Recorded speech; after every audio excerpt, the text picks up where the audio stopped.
we're going to take a look at passive and semi-passive income streams again. And we're going to look at 3 opportunities that can get you on the road to financial success.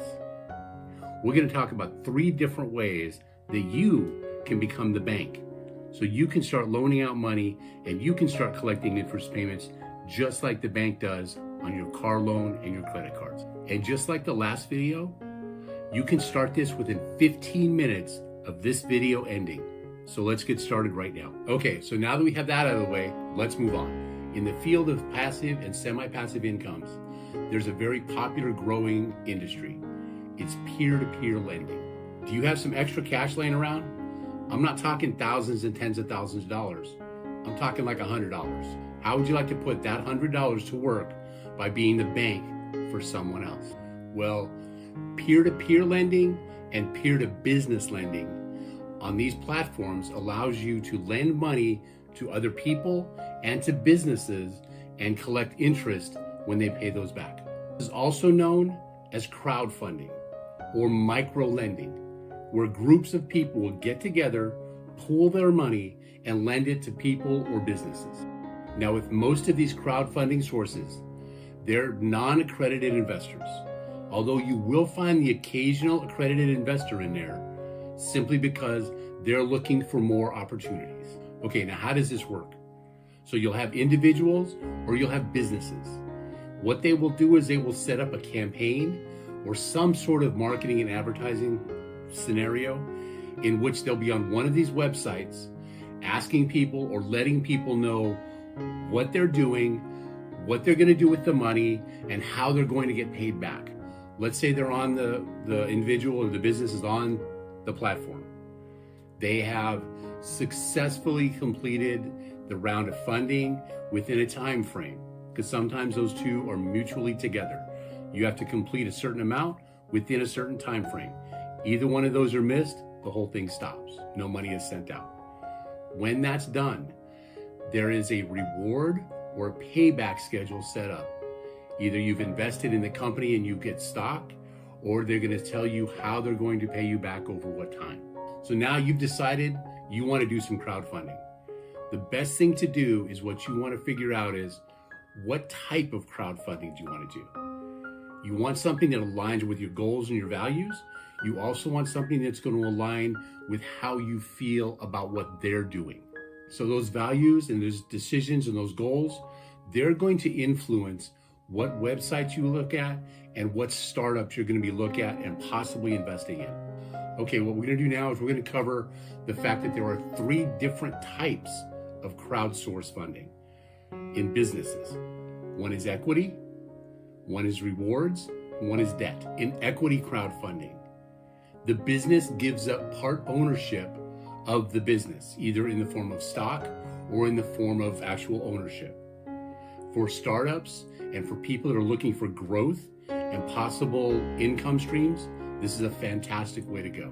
Business, when it's giving up equity within the business, it's only going to give up so much. I'm sure you've seen Shark Tank, and they offer and they negotiate left and right. That's kind of what this is. There's also rewards crowdfunding. This is really good for creative startups and projects. With rewards crowdfunding, they're not going to give up part of the company. What they're going to do is they're going to give you incentives like early purchases on upcoming products, special limited editions. They're going to give you stuff that is a reward for you investing in their company. Now, of course, sometimes the reward is not going to match up with the donation or the investment.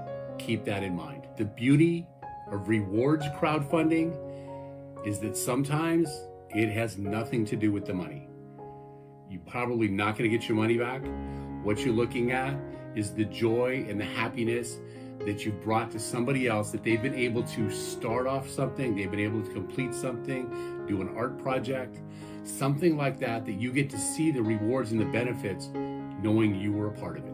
The third option is debt crowdfunding. With this, it's exactly what it sounds like.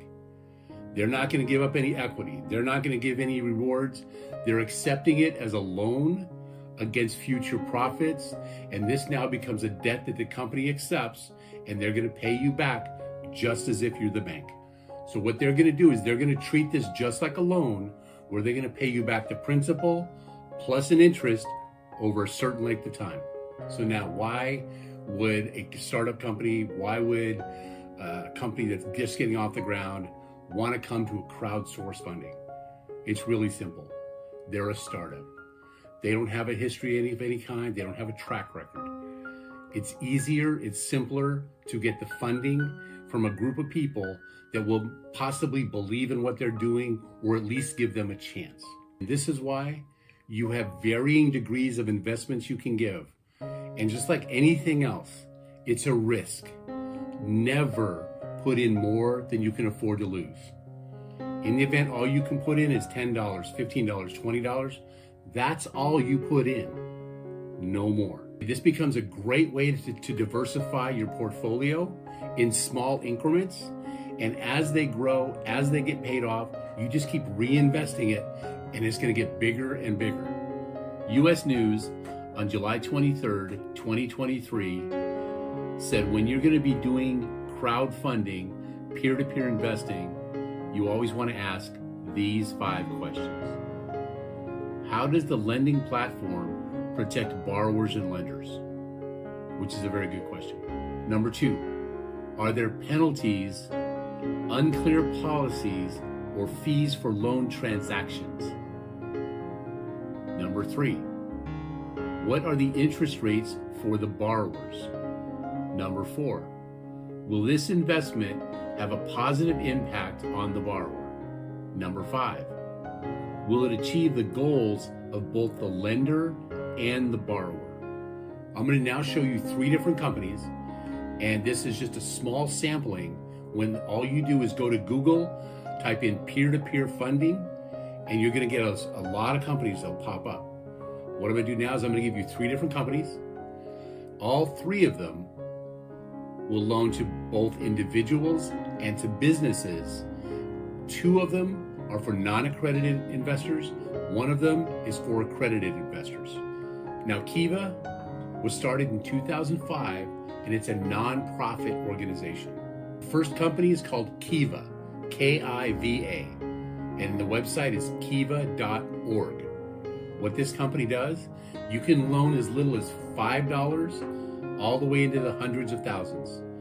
And what they basically do is they go to developing countries and help people with small amounts in our world, small amounts of $5, $25, $15, $50, because to them that can be life-changing.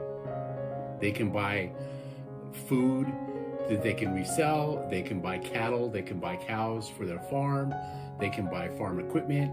So there's all kinds of stuff you can do. The next company on the list is called Prosper, prosper.com. With this company, you have the ability to be either hands-on or hands-off. You can automate your investing. Prosper has a wide variety of loans that you can give out. Anything from medical bills to home improvement to debt consolidation. They've got a lot of stuff that you can choose from to invest in. Okay, now this next one is for accredited investors only. It's called Upstart. They are basically looking for institutional investors or investors that have funds because they deal a lot with the auto industry as far as loaning for cars and stuff like that. Upstart has the ability to have automated loans from a lender standpoint. And what that means is you put in the criteria that you're willing to offer, and when someone meets that criteria, they are sent to you, and then you two work out the deal from there. Now, for the both of you to get together, for there to be an agreement, keep in mind that you as the lender have had 15 different things that you can choose from to qualify them before the deal is ever done. Now, as of the recording of this video, Upstart is boasting an 11.2% return annually on all of their invested loans. I'm sure you've watched Shark Tank, you've watched Mr. Wonderful, you've seen Mark, and basically what this section is for angel investors. You can become your own Shark Tank.